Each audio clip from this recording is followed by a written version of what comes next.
පින්නතුනේ ධර්ම දේශනාවේ මාතෘකාව හැටියට අපි සාකච්ඡා කරමින් හිටියේ ධම්මපද පාළියේ සඳහන් වෙන එක ගාථාවක්. මේ ගාථා ධර්මයේ ඇසුරු කරගෙන සිදු කරන 6 වෙනි ධර්ම දේශනාව තමයි මේ සිදු කරන්නේ.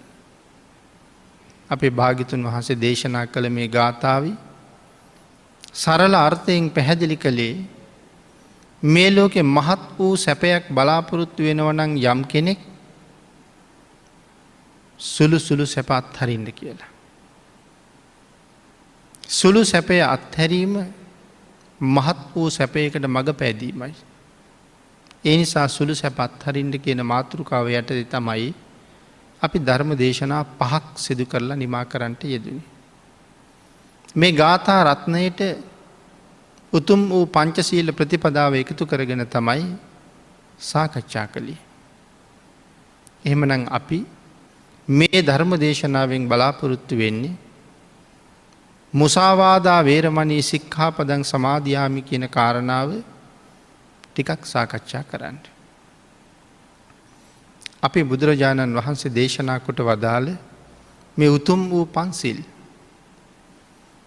නිවනට යන්න බලාපොරොත්තු වෙන කෙනෙකුට ඒ මඟ විවර කරගන්න තියෙන කෙටිම මාවත හැටියට මේ පන්සිල් භාග්‍යතුන් වහන්සේ පෙන්නනවා.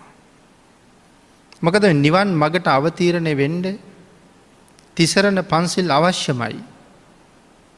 මේ දෙක නැතුව කවදාවත් ඒ නිවන් මඟට අවතීර්ණ වෙන්න බෑ.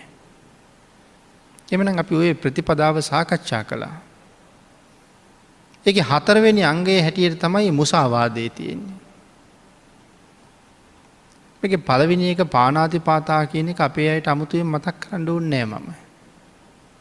මේ සිල් පදවල බලවත් බව වැඩි වෙන්න තමයි භාග්‍යතුන් වහන්සේ මේක අනුපූර්ව වශයෙන් මේ ගොඩ නගලා තියෙන්නේ. මම ඒකට උදාහරණයක් සඳහන් කරාම පළවෙනි ශික්ෂාපදයේ පාණාතිපාතා ප්‍රාණඝාත කරන අය කර්මපතේ සම්පූර්ණ නම් නිරයේ ඉපදෙනවා කියලා සඳහන් කළේ. මැරෙන මොහොතේ මතක් වුණොත් ඒ කාන්තයෙන් නිරයේ උපද්දවනවා. එහෙනම් මේ සිල්පද පහම කර්මපත කියලා පෙන්වන්නේ ඒකයි. එතකොට නිරයේ ඉපදුනොත් ප්‍රාණඝාත කරන අය උපදින්නේ අඩුම ආයුෂ මට්ටමක් තියෙන සංජීව කියන නිරේ කියලා තමයි සඳහන් කළේ. සංජීවයේ තමයි උපදින්නේ. අඩු ආයුෂයක් තමයි තියෙන්නේ. හැබැයි අඩු කියලා කිව්වේ නිරය මට්ටමින්. සංජීවයේ ආයුෂ කොච්චරක් කියලාද කියන්නේ? බිලියන 1620ක්. වැඩිම ආයුෂ තියෙන දිව්‍ය ලෝකේ මනුස්ස වර්ෂය 921 කෝටි 60 ලක්ෂයයි.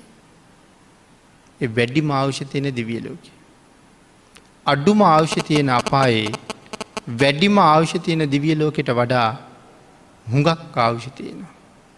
ඒ දිව්‍ය ලෝකේ බිලියන ගණන් ආයුෂ නැහැ. එහෙමනම් ප්‍රාණඝාත කරපු අය සංජීවයට. එතකොට බොරු කියපු අය වෙනතන බොරු කියන අය දෙවනි නිරේ මට්ටමේ කියලා කියන්නේ. ඒ කියන්නේ ප්‍රාණඝාතයට වඩා හුඟක් ඉහළ තැනක ඉන්නේ.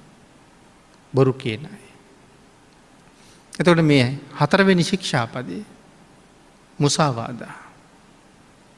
බුදු පසේ බුදු මහරහත් මේ අති උත්තරීතර වූ බෝධීන් ප්‍රාර්ථනා කරන මහෝත්තමයන්න් වහන්සේලා ඒ උතුම් බෝධිය මුදුන්පත් කරගන්න පුරණ පාරමිතාවල් අතර සත්‍ය පාරමිතාව කියලා පාරමිතාවක් පුරනවා. ඒ කියන්නේ බොරුවෙන් වැළකුණා කියන එකයි. එහෙනම් මේ ශික්ෂාපදයේ කොච්චර ගරුද කියන කාරණාව පෙන්නනවා. බුදු පසේ බුදු මහරහත් වෙන තැන බොරුවෙන් වළකින කාරණාව විශේෂයි නිසා. අපේ මහ බෝසතාණන් වහන්සේ පාරමිතා පුරාගෙන යන අවදී උන්වහන්සේ අතින් ප්‍රාණඝාත වෙලා තියෙනවා. හොරකම් වෙලා තියෙනවා. වැරදි කාමසේවන වෙලා තියෙනවා. සුරාපානය වෙලා තියෙනවා. නමුත් සඳහන් කරනවා මුසාවාද වුණා නම් බුදු වෙන්න බැරුව යනවා කියලා. ඒක හාරිත තාපස චරිතයේදී බෝසතාණන් වහන්සේම කියනවා. මත්තාසුක පරිච්ඡාගා පස්සේචී විපුලංසුකං. මහත් වූ සැපයක් මේ ලෝකෙ බලාපොරොත්තු වෙනවනම් සුළු සැපය අත්හරින්ට කෙල දේශනා කළේ. අපි කොච්චර දේවල් වලට බොරු කියනවාද. පිනතින බොරුවක් කියනකොට අපි බොරුවේ විපාක දන්නවනං අපිට ගැහුවත් බොරු කියන්න හිතෙන්නේ. මොකද මම මේ බොරු කියන කාරණාව අපාය ගිහිල්ල දුක්විඳින්ට තරම් වටින කරුණක්ද. නැත්තං මුසාවාදී විපාක දැනගත්තහම මේ වාගේ දේවල් ලබන්ඩ මේ බොරුව වටිනවද. කොහොමද විපාක සඳහන් කළේ.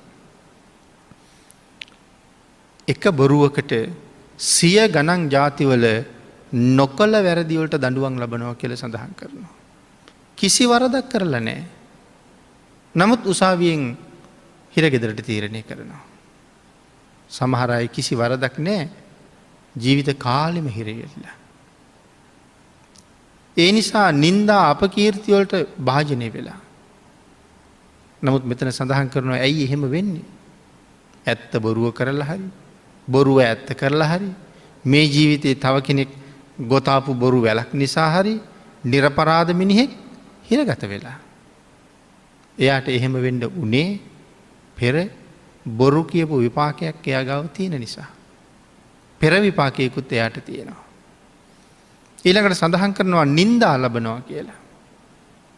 අඥ්ඥාන පුද්ගල වෙලා ඉපදෙනවා කියල සඳහන් කරනවා. දීන පුද්ගලය වෙලා ඉපදෙනවා. කතා කරන්න බැරි මිනිස් වෙලා ඉපදෙනවා ගොල්ලු වෙලා ඉපදෙනවා කියල සඳහන් කරනවා. කතා කරනකොට ගොත ගැහෙනවා කියල සඳහන් කරනවා. වචනවල මිහිරි බවක් නෑ හරි ගොර හැඩි වචන තියෙන්නේ කියල සඳහන් කරනවා. සංසාරි බොරු කියහම.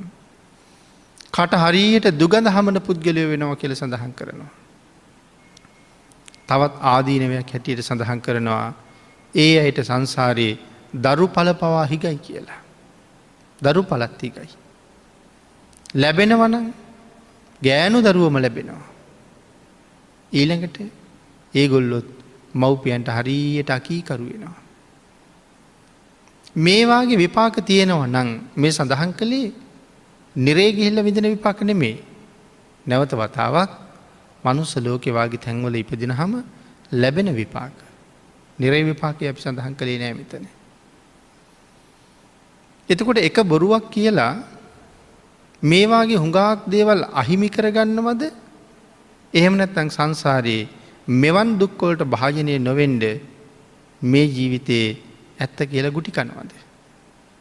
මේකෙන් හරි ලාබයි ඇත්ත කියල ගුටි කනේක. අපිට පේන්නේ බොරුවක් කියලා බේරිලා යන කෙනා දක්ෂයවාගේ. ඇත්ත කියලා ගුටි කන කෙනා හරි අදක්ෂයෙක් මොකුවක් කරගන්න බැරි කෙනෙක්. නෑ ඇත්ත කියලා ගුටි කෑවට කවන්නෑ බොරු කියල බේරල යනවට වඩා. මොකද එයා බේරෙන්නේ මේ ටික දවසකට ටික කාලෙකට විතරයි. එයාට අවුරුදු කෝටි ප්‍රකෝටි ගණන් නිරේ දුක් විඳින්න වෙනවා. මෙහෙදි ගුටියක් කාලා නමුත් නිරේ මගාරින්න පුළුවන්නම් එකක් නෙමේ ගුටි 100ක් කෑවත් කමන්නේ. එහෙමනම් මේ මුසාවාදය මේ තරම්ම විපාක සහිතයි. අනික අපේ වචන බොරු වෙච්චහම අපේ වචනේ කවුරුවත් පිළිගන්නේ නෑ. අපේ වචනෙට කිසි ශක්තියක් නැති වචන වෙනවා අපේ වචනය. දැන් බලන්නකො දෙමව්පියෝ පුංචි කාලේ ළමයින්ට හරියට බොරු කියනවා. ළමයි බොරුවෙන් වළක්වන්න ඕනේ මව්පියෝ. හැබැයි ඉතින් කරුණාව නැති හින්දා මෛත්‍රිය සත්පුරුෂකම නැති හින්දා මව්පියෝ තමයි ළමයින්ට බොරු උගන්වන්නේ ඉස්සරලා. හැබැයිම සත්පුරුෂයන් දරුවන්ට නිරේට යන්න පාර හදනවද? අම්මා කියන වචන සෑහෙන කාලයක් බොරු වෙච්ච හින්දා ඊට පස්සේ ළමයි අම්මගේ වචන පිළිගන්නේ නැතුව යනවා. පුංචි කාලේ හරියට බොරු කියවනේ අපි. අඬන හින්දා බොරු කියනවා. තැනක බය කරලා තියාගන්න ඕනේ හොඳ බොරු කියනවා. නමුත් එයා දවසක් දෙකක් තුනක් බොරු අහනවා. ඊට පස්සේ ළමයා දන්නවා අම්මා කියන්නේ බොරු කියලා. දැන් ඊට පස්සේ අම්මා තව කාරණාවකදී ඇත්ත කියනවා. එයා අම්මා කියන ඇත්ත වචනේ පිළිගන්නෙත් නැහැ. ඒ හින්දා අම්මට හරි අමාරු වෙනවා ඒ දරුවා ඉස්සරහට හදන්න. කවුද වැරද්ද කළේ? අපිමයි. දුර දිග නොගොල කරපු වැරදි නිසා අද රටකට ඒක බලපාලා තියෙන තරම්. මේ පන්සිල් සමස්ත පන්සිල් උල්ලංඝනය කිරීම රටටම බලපානවා පින්නතුනි. අපිට හිතෙන්නේ මේක මේ අපිට මේ මොහොතට බේරෙන්න විතරයි කියලා. නමුත් ස්වභාව ධර්මය කියන එක ඔබ අපි හිතනවට වඩා හරි වෙනස්. එක්කෙනෙක් දෙන්නෙක් තුන් දෙනෙක් 10ක් 50ක් 100ක් සිල් උල්ලංඝනය කෙරුවට නම් මේක එච්චර බලපාන්නේ. හැබැයි සමස්ත රටක ජනතාව මේ සිල් උල්ලංඝනය කරනකොට ස්වභාව ධර්මය වෙනස් වෙන්න ගන්නවා. ලංකාව වගේ රටක නම් ඒ බව හොඳටම අද ප්‍රත්‍යක්ෂ වෙනවා. ඒ වගේ තත්ත්වයන් වෙනස් කරන්න නම් අපි ආපහු යන්න ඕනේ බුදුරජාණන් වහන්සේ කොහොමද දේශනා කළේ මොනවද දේශනා කළේ? අපි භාග්‍යතුන් වහන්සේට කීකරු වෙන්න ඕන ඒ කීකරු වෙන්න වෙනවා මේක වළක්වා ගන්න. අන්න ඒ නිසා පින්නතුනි ඔය අතර බොරුව කියන කාරණාවක් තියෙන්නේ හරි ඉහළ තැනක. අපි හැබෑම සත්පුරුෂ වෙනවා නම් අපි පුංචි කාලේ ඉඳලා ඇත්ත තමයි උගන්වන්න වෙන්නේ. අනිත් එක මම සඳහන් කළා බොරු කියන කෙනාගේ වචනවල කිසි ශක්තියක් නැහැ කියලා. යම් කෙනෙක් කීවොත් සුවපත් වේවා කියලා කෙනෙකුට අපි වැඩිහිටියන්ට වදිනකොට වැඩිහිටියෝ අපිට සුවපත් වේවා කියලා කියනවා. ඒ වචනේත් එක්තරා බොරුවක්. මොකද ඇත්ත කතා කරන්නේ නැති කෙනාගේ සුවපත් වේවා කියන වචනේ තුල තියෙනෙත් බොරුවක්. අතීතයේ අය ආශිර්වාද කරාම ඒ ආශිර්වාද එහෙම්මම ලැබුණා. සෙල්වත් ගුණවත් තියෙන නිසා. නමුත් අද ආශිර්වාදය වල එච්චර බලයක් නැත්තේ අපි ළඟ බොරු වැඩි හින්දා. මේ කාරණාව පෙන්වන අපේ බුදුරජාණන් වහන්සේ භික්ෂූන් වහන්සේලාට මේ කාරණාව කොහොමද දේශනා කළේ? මහණෙනි බොරු කියන පුද්ගලයා ඊටාම හීන දීන වූ පුද්ගලෙක්. බොරු කියන පැවිද්දා බොහොම පාපතරයෙක්. පැවිද්දට බොරුව සුදුසු නෑ. පැවිද්දට බොරුව ගැලපෙන්නේ නෑ. පැවිද්දට බොරුව මහා පිළිකාවක්. සාමණේර ස්වාමින් වහන්සේ නමක් බොරු කීවොත් උන්වහන්සේට ආපහු සිල් ගන්න වෙනවා. ඒ බොරුවත් එක්කම මහානකම ඉවර වෙනවා. අතීත සත්පුරුෂ ස්වාමින් වහන්සේලා ඕනෑම වෙලාවක සූදානම් වෙලා ඉන්නේ සාමණේර ස්වාමින් වහන්සේලා හදනකොට සිල් දෙන්න. මොකද පැවිද්දේ මුල් කාලේ උන්වහන්සේලා අතිනුත් මේ පුරුද්ද එහෙම්මම කෙරෙනවා. හැබැයි අවවාද කරලායි තියෙන්නේ බොරුවක් කියවුණා නම් පන්සිල් පදයක් උල්ලංඝනය වුණා නම් වහාම ඇවිල්ලා සිල් ගන්න කියලා. කොයි තරම් හදිස්සියක හිටියත් මොන තරම් තමන්ගේ පෞද්ගලික වැඩක හිටියත් ඒ පොඩි හාමුදුරුවන්ට බයින්නේ නැහැ. ඒ බැන්නහම බය වෙලා එන්නේ නැහැ. හැබැයි එන්නේ නැතුව ගත වෙන මොහොතක් පාසේ උන්වහන්සේට රැස් වෙන්නේ අකුසල්. සංඝසතු සිවුරු වල තියෙන වටිනා අයිතිය අහෝසි වෙනවා. සංඝසතු කුටියේ ඉන්න තියෙන අයිතිය අහෝසි වෙනවා. සංඝසතු සිව්පසේ සියල්ලම අහෝසි වෙනවා. කාරණාව දන්නේ නැතුව උපාසක උපාසිකාවෝ ඇවිල්ලා අම්මා තාත්තා ඇවිල්ලා වැන්දහම ඒක උහුලන්න තරම් ශක්තියක් පිනක් නැති නිසා උන්වහන්සේට අප්‍රමාණ අකුසල් පිරෙන්න පටන් ගන්නවා. නමුත් චූටි කාලේ බැනලා සැරවැර කරලා තිබුණොත් සිල් කැඩුනට එන්නේ නැහැ කියන්නේ. බයින හින්දා. ආන් ඒ හින්දා මහ පුදුම කාරුණික වෙලා තිබුණා. මොන වැඩ තිබුණත් කොයි ගමන් තිබුණත් ඒ පොඩි අයට සිල් සමාදන් කරවලා යන්න. එතකොට තමයි කැඩෙන වාරයක් ගානේ ඇවිල්ලා බය නැතුව අම්මට තාත්තට කියනවා වගේ කියන්නේ. අපේ භාග්‍යතුන් වහන්සේ බොරුව කොයිතරම් පැවිද්දට නොගැලපෙනවද කියන කාරණාව පැහැදිලි කරන්න අම්බලට්ටික රාහුලවාද සූත්‍රය දේශනා කළා. රාහුල ස්වාමීන් වහන්සේ හුඟක් පුංචි කාලේ. පොඩි ළමයි බොරු කියන්න කැමති. ඒ හින්දා රාහුල ස්වාමීන් වහන්සේ අතින් එහෙම බොරුවක් කියවෙන්න දුන්නේ නැහැ. අපේ පොඩි ළමයි වාගේ නෙමෙයි රාහුල ස්වාමීන් වහන්සේ කියලා කියන්නේ. දෙවි හිමියෙන් සීල් රකින්න පුළුවන් කෙනෙක්. නමුත් භාග්‍යතුන් වහන්සේ දවසක් රාහුල ස්වාමීන් වහන්සේ වැඩ ඉන්න කුටිය ළඟට ගිහිල්ලා භාග්‍යතුන් වහන්සේගේ පාදෝවණය කරන පැම් භාජනයේ වතුර ඇබිත්තක් ඉතුරු වෙන්න ඇරියා. ඒක පෙන්නලා කිව්වා රාහුල මේ භාජනයේ වතුර ඇබිත්තක් තියෙනවා. ආන් ඒ වගේ තමයි බොරු කියන පැවිද්දගේ පැවිද්දත් ඇබිත්තයි කියලා දේශනා කළා. ඒක වටින්නේ නැහැ. ඊට පස්සේ වතුර ඇබිත්ත විසි කළා, විසි කෙරෙව්වා. හිස් භාජනය පෙන්නලා කියනවා රාහුල බොරු කියන පැවිද්දගේ ඒ පැවිද්ද නිකන් අහක දාපු එකක් වාගේ. විසි කරපු එකක් වාගේ. ඊට පස්සේ භාග්‍යතුන් වහන්සේ රාහුල ස්වාමීන් වහන්සේට කියනවා රාහුල ඔය බඳුන අනිත් පැත්ත හරවන්න කියලා. ඒ බඳුන පෙන්නලා කියනවා රාහුල බොරු කියන කෙනාගේ මහනකමත් මේ වගේ මුණින් නවාපු එකක් වාගේ.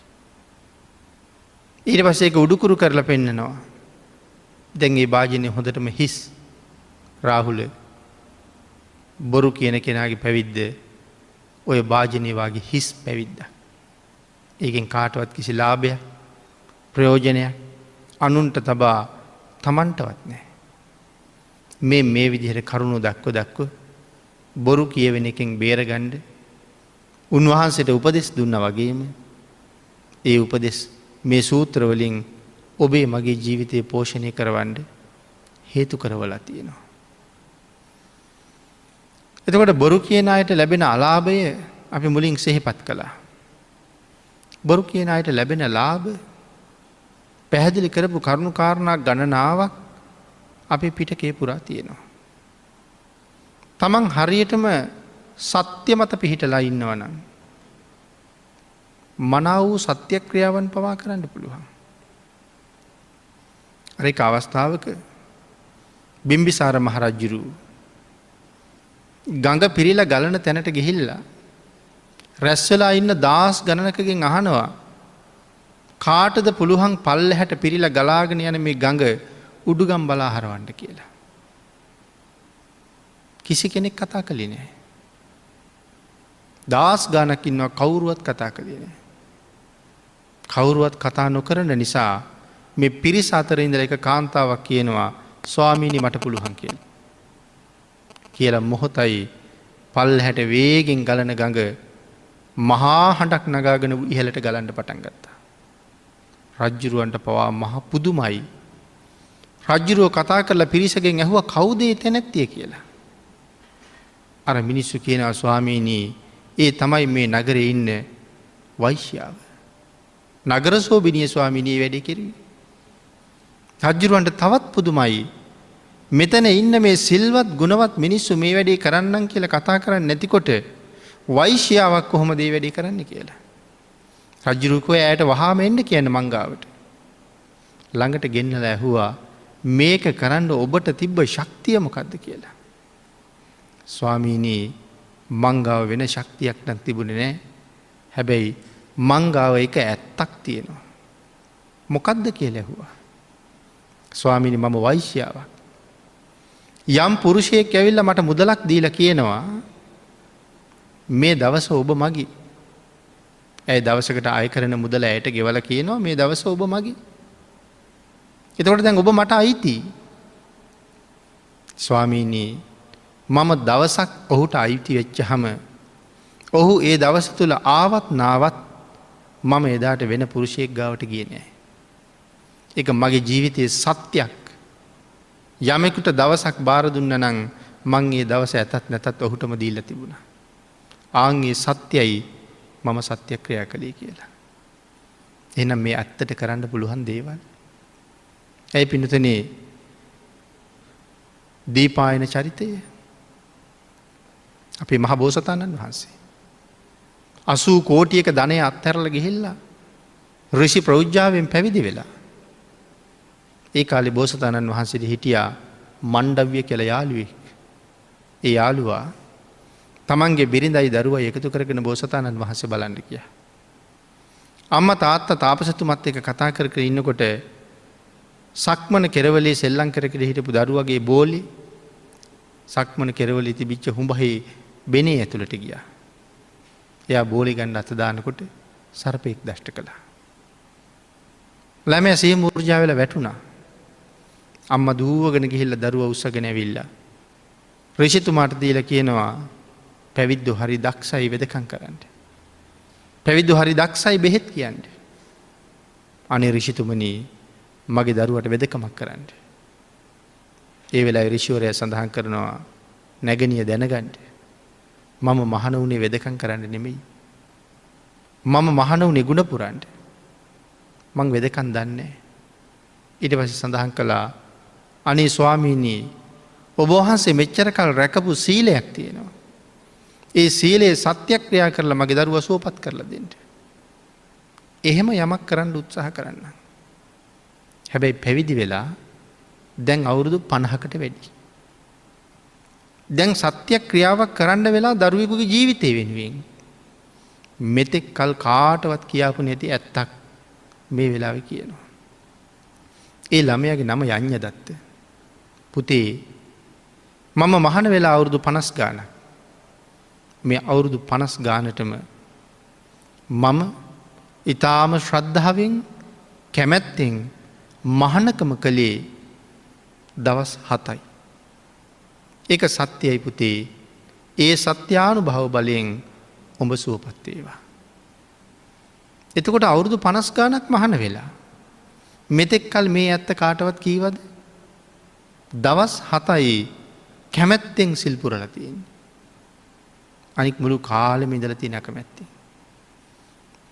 ඒක අදිෂ්ඨාන කරලා සුවපත් වෙන්න කියහම දරුවගේ ඔළුවේ තිබිච්ච විස බැහැලා ඇස් ඇරලා අම්මා දිහා බලලා අම්මේ කියලා කතා කරලා අපව ඇස් පියාගත්තා. ඍෂිවරයා කියනවා තාත්තට මගේ හරිය මං කළා. ඔබටත් කරන්න පුළුවන් යමක් තියෙනවා නම් කරන්න. මේ සිටුවරයා 80 කෝටියක් විතර ධනෙ තියෙන කෙනෙක්. තමන්ගේ ගෙදරට එන කිසි යාචකයෙකුට ඉල්ලගන්න මිනිහෙකුට කෑම වේලක් නොදී යවන්නේ නැහැ. හැබැයි මිනිස්සු ඔක්කොගෙම කල්පනාව මහා සත්පුරුෂ දානපතියෙක් කියලා. ඔය ගෙදරට ගියොත් බඩගින්න යවන්නේ නැහැ කවුරුවත්. ඒගොල්ලෝ ඒ තරම් පින්වන්තයි කියලා. නමුත් මෙදා දරුවා වෙනුවෙන් ඇත්ත කියනවා පුතේ උඹේ තාත්තා මාලිගාවට යන්නේ හැමෝටම කණ්ඩ දුන්නා. හැබැයි මම ඒ කාටවත් කණ්ඩ දුන්නේ කැමැත්තෙන් නෙමෙයි කියලා. එදයි ඇත්ත කීවේ. ඒක ඇත්ත පුතේ. ඒ සත්‍යානුභව බලයෙන් ඔබ සුවපත් වේවා. බෙල්ල ගාව ඉඳලා ඉන ගාවට තිබිච්ච විස ටික බහැලා ගියා. ඒ වෙලාවේ තාත්තා අම්මට කියනවා අපි දෙන්නටම කරන්න පුළුවන් හරිය කෙරුවා. ඔබ ගාවත් සත්‍යයක් තියෙනවා නම් ඒ සත්‍ය අදිෂ්ඨාන කරලා දරුවට ආශිර්වාද කරන්න. අම්මා කියනවා පුතේ මටත් නම් ඇත්තක් තියෙනවා. උඹේ තාත්තා ඉන්න හින්දා මට ඇත්ත කියන්න බෑ කියලා. ඒ වෙලාවේ ස්වාමියා කියනවා කමක් නැහැ. අපි දෙන්නම ඇත්ත කීවනේ. එහෙනම් දරුවා වෙනුවෙන් මොකක් නමුත් ඔබත් ඇත්ත කියන්න කියලා. ඒ වෙලාවේ ඇය කියනවා පුතේ අර හුඹහේ බෙනේ ඇතුලේ ඉඳලා උඹට දෂ්ට කරපු සර්පයාට මගේ කිසිම කැමැත්තක් නැහැ.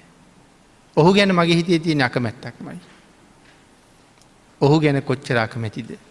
පුතේ උඹේ තාත්තත් එක්ක විවාහ වෙච්ච දවසේ ඉඳලා මට උඹේ තාත්තා පිළිබඳව තියෙන්නේ ඒ සර්පයා පිළිබඳව තියෙන වාගේම පිළිකුලක්. ඒක ඇත්තයි. ඒ සත්‍යානුභව බලෙන් ඔබ සුවපත් වේවා. ළමයා නැගිට්ටා. දැන් බාන්න මෙච්චර කල් කාටවත් නොකිය තිබිච්ච නමුත් ඇත්ත සත්‍ය ක්‍රියා කරාම කොච්චර දේවල් කරන්න පුළුවන්ද කියලා. මේ ඇත්තට කොයි තරම් බලයක් මේ ඇත්තට කොච්චර ශක්තිය තියෙනවද? අපි අය දන්නව නේද අදිමුක්ත සාමණේරයන්ගේ කතාව. සංකිච්ඡ ස්වාමින් වහන්සේගේ ශිෂ්‍යයෙක්. ශිෂ්‍යයා දැන් තරුණ වයසට ඇවිල්ලා. සංකිච්ඡයන් වහන්සේ අහනවා දැන් ඉතින් උපසම්පදාවට කල් වයස් හොඳයි. හරියටම කීයද දන්නේ වයස කියලා. අධිමුක්තයන් වහන්සේ කියනවානේ ස්වාමීනී ඒක අහන්න ඕනේ අපේ අම්මගෙන්මයි. එහෙනම් ගිහිල්ලා අම්මගෙන් උපන්දිනය අහගෙන එන්න කිව්වා. පිටත් වෙලා ගියහම නංගිගේ ගෙදර ගිහිල්ලා ඇහුවා අම්මලාකෝ මගේ උපන්දිනේ දන්නේ නැද්ද කියලා. අනේ ස්වාමිනී ඒක අම්මගෙන් අහන්න ඕනේ මන් දන්නෙත් නෑ. අම්මලා ගමනක් ගිහිල්ලා. අම්මලා හොයාගෙන ස්වාමින් වහන්සේ කැලෑව මැද්දෙන් තියෙන පාරෙන් ගමන් කළා. මේ කැලේ හොරු ඉන්නවා. හොරුන්ගේ දූතයෝ පණිවිඩයක් එව්වා ඔන්න හාමුදුරු කෙනෙක් කැලේට ඇතුල් වුණා. හොරු උන්වහන්සේ අල්ලගත්තා. සමහර හොරු කිව්වා මරමු කියලා. සමහර කිව්වා මේ හාමුදුරුවෝ යවමු කියලා. ස්වාමින් වහන්සේත් කල්පනා කළා මහානකමින් ලොකු ප්‍රයෝජනයක් තවම මට ගන්නත් බැරි වුණා. මේගොල්ලෝ දැම්මම මරලා දැම්මොත් මට මේ ජීවිතෙන් රහත් වෙන්න හිතාගෙන ඉන්න එකත් නැතුව යනවා. ඒ හින්දා බේරෙන්න පුළුවන්ද කියලා ටිකක් කතා කරලා බලන්න ඕනේ. එතන හොරනායකයා හිටියා. එයාට කතා කරලා කිව්වා මම මරන්න එපා. මම මරලා මොනව කරන්නද? මගේ ගන්න දෙයක් නැහැනේ. කිසිම ධනයක් මං ගාව නැහැ. මං උදාහරණයක් කියන්නම්. ස්වාමීන් වහන්සේ කියනවා මිනිහෙක් කැලෑවකට ගිහිල්ලා උගුලක් කැටෙව්වා. ඒ උගුලට හාවෙක් අහුවෙලා හාව මැරුණා. හාව මැරිලා දැකපු කැලෑවේ හිටපු අනුත් සත්තු සිව්පාව කල්පනා කළා නිදහසේ අපි ජීවත් වුණ මේ කැලේ දැන් කැලේට උවදුරක් ඇවිල්ලා. අපි මේ කැලේ දාලා යන් කියලා සත්තු සිව්පාව කොහොම කැලේ දාලා ගියා. ආයේ කාටවත් ඒ කැලෙන් සත්තු අල්ලන්න හම්බුන්නේ නැහැ. මම මේ කැලේට ඇතුල් වෙච්ච බව මගේ නංගිත් දන්නවා. මගේ ගුරුවරයාත් දන්නවා. තව කොච්චර දෙනෙක් දන්නවද? හැබැයි මේ කැලෙන් මම පිට වුනේ නැතිකොට දන්නවා කැලේ ඉන්නව හොරු. මේ හොරු කිසිම ධනයක් නැති භික්ෂූන් වහන්සේ නමක්වත් අත්හරින්න නැත්තම් ධනෙ තියෙන අපි කැලේට ගියොත් අපිට කොහොමවත් බේරෙන්න හම්බෙන්නේ නැහැ. එහෙම හිතලා මිනිස්සු මේ කැලේ හරහා යන එක නවත්තනවා. උඹලා හොරකම් කරගෙන ජීවත් වෙන මිනිස්සු ආවොත් හැබැයි ඉතින් නිරපරාධි මම මරලා දැම්මොත් අය කවුරුවත් එන්නේ නැහැ මෙහි. හොරනායකයා කල්පනා කළා ඇත්තනේ. එහෙනම් උන්වහන්සේ මරලා බෑ. උන්වහන්සේට කිව්වා හැබැයි හම්බෙන කාටවත් කියන්න එපා අපි කැලේ ඉන්නවා කියලා. පොරොන්දුනා කියන්නේ නැහැ කියලා. ස්වාමීන් වහන්සේ නිදහස් කළා. යනකොට අම්මා තාත්තා හම්බුණා. අම්මගෙන් තාත්තගෙන් උපන්දිනය අහගත්තා. අම්මයි තාත්තයි සහෝදරයයි. උන්වහන්සේ පිටත් වුණා. අම්මා තාත්තා සහෝදරයා කැලේ මැද්දෙන් යනකොට හොරු අල්ලගත්තා. අල්ලගෙන දැන් ලැහැත්තිය මරන්න. අම්මා තාත්තා විලාප කී කී අඬනවා. අධිමුක්තයෝ දන්නවා මේ කැලේ හොරු ඉන්න බව. නමුත් හිතුනේ නැද්ද ඒක අම්මට කියන්න ඕනේ කියලා. හිතුනේ නැද්ද ඒක තාත්තට කියන්න ඕනේ කියලා. ඇයි අධිමුක්තියෝ අපි මැරෙනකම් බලාගෙන ඉඳලා යන්න ගියේ? මෙහෙම කී කියා අම්මා අඬනවා. ඊට පස්සේ හොරනායකයා කල්පනා කළා එහෙනම් මේ අර හාමුදුරුවන්ගේ අම්මා තොරතුරු ඇහුවා. ඇහුවට පස්සේ කිව්වා ඔව් දැන් කැලෙන් එළියට ගියපු හාමුදුරුවන්ගේ අම්මයි තාත්තයි සහෝදරයයි අපි. හොරනායකයා කල්පනා කළා උන්වහන්සේ මොන තරම්නම් සත්‍යවාදීද? යටත් පිරිසෙන් අම්මටවත් කියලා නෑ කැලේ හොරු ඉන්නවා කියලා. මෙවන් උතුම් පැවිද්දෝ කොයිතරම් ශ්‍රේෂ්ඨද? ඒගොල්ලෝ ගෞරවනීය විදිහට නිදහස් කරලා පහුවදාම අධිමුක්තිය හොයාගෙන ගිහිල්ලා හොරනායකයාත් අනික් 500 දෙනත් උන්වහන්සේගේ යටතේ පැවිදි වුණා. එක්කෙනෙක් ඇත්ත පාවිච්චි කරපු නිසා කී දෙනෙක් බොරුවෙන් වැළකුණාද? අපි මුලින් කිව්වා පාරමිතා ධර්ම පුරාගෙන එනකොට අපේ මහ බෝසතාණන් වහන්සේටත් වැරදුනා කියලා. අභිඥාලාභී තවුසේ. රජුරුව බොහෝම ලෙන්ගතුයි. ඒ හින්දා හිමාලෙන් ගමට වැඩියහම රජුරුව යන්න දුන්නේ නැහැ. හදිසියේ රජුරුවන්ට වෙනත් යුද්ධයකට යන්න වුණා. රජදේවියට කියලා ගියා තාපස උතුමාණන්ට දානේ හදන එක උඹේ අතින්ම කෙරෙන්න ඕනේ. ඒක සේවකයෝ අතින් කරලා බෑ. මං එනකන් හොඳට සලකන්න ඕනේ. එක දවසක් දානේ හදලා තාපසතුමා පරක්කු නිසා ඇය නාගෙන දුහුල් සලුවක් ඇඳගෙන අනික් දොරවල් වහලා කුටියේ ජනේලෙ විතරක් අරගෙන නිදාගත්තා. තාපසතුමා අහසින් එන්නේ. අර රළු සිවුර හුළඟට හෙළවෙන සද්දය ඇහුණා. ඒ මාලිගාව ඉස්සරහ දොරවල් වහලා තාපසතුමා කෙලින්ම ආවේ අරලා තිබ්බ ජනේලෙ ගාවට. සිවුරේ හඬ ඇහෙනකොට ඇය කලබල වෙලා නැගිට්ටා. දුහුල් සලුවක් ඇඟේ තිබ්බේ. ඒ සලුව එකපාරම බිම වැටුණා. ඒ ස්ත්‍රී කය දැකලා තාපසතුමාට රාගසිතක් ඇති වුණා. ඒ දෙන්න අතර ආයතා සම්බන්ධයක් ඇති වුණා. අහසින් ආපු තාපසතුමා දාන වළඳලා දැන් පයින් යනවා. මේක දිගට දිගට කෙරුණා. මිනිස්සු දැනගත්තා. රජ්ජුරුවන්ට පණිවිඩය ගියා. රජ්ජුරුව පිළිගන්නේ නැහැ.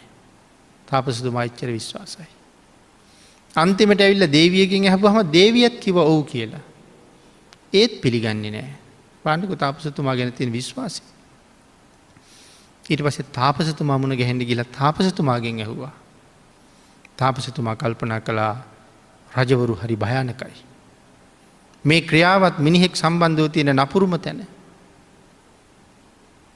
ඇත්ත කීවොත් එක කඩු පහරින් මගේ බෙල්ල වෙන් කරන්න පුළුවන්. බොරු කීවොත් අනික් මිනිස්සු මුළු රාජ්‍යම ඇවිල්ලා රජුරවන්ට ඇත්ත කීවත් මං වැරදි කියලා මේ රජුරු පිළිගන්නේ නැහැ. එක බොරුවෙන්ම මට නිවැරදි වුණේ. බෝසතාණන් වහන්සේ කල්පනා කරනවා. නමුත් බොරු කිව්වොත් මට ලෞතුරා බුදු බව නම් ලැබෙන්නේ නැහැ. මැරුවට කමක් නැහැ මේ ජීවිතේ. ඒ හින්දා ඇත්ත කියන්න ඕනේ. ඒ හින්දා ඇත්ත කීවා. ඔව් මහරජ. ඒක ඇත්ත. අපි අතර එහෙම සම්බන්ධයක් ගොඩ නැගුණා. නමුත් රජුරෝ කලබල වුණෙත් නැහැ. රජුරෝ කේන්ති ගත්තෙත් නැහැ.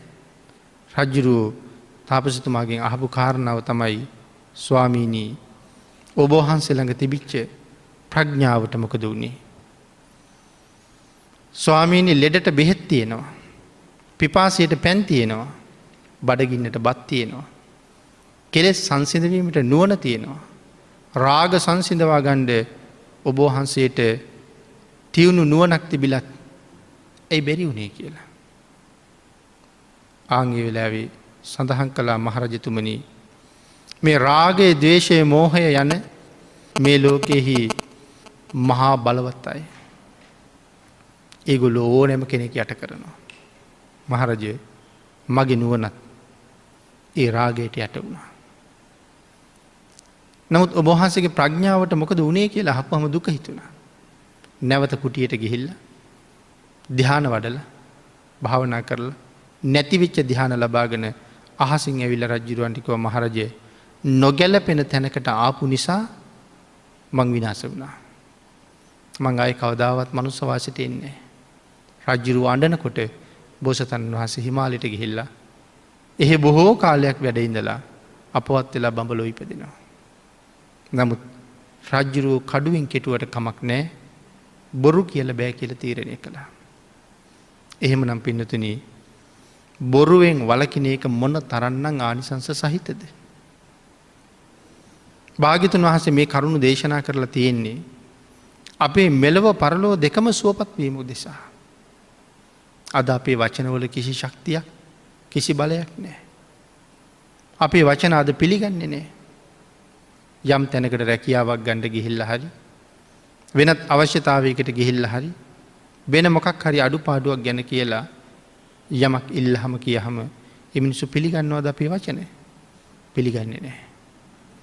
රැකියාවකට ගියත් චරිත සාහිතිකයක් ගෙනියන්න ඕනේ. අපි ගැන කියන කාරණාව පිළිගන්නේ නැහැ. ඇයි මිනිස්සු ඇත්ත කියන්නේ නැති බව දන්නවා.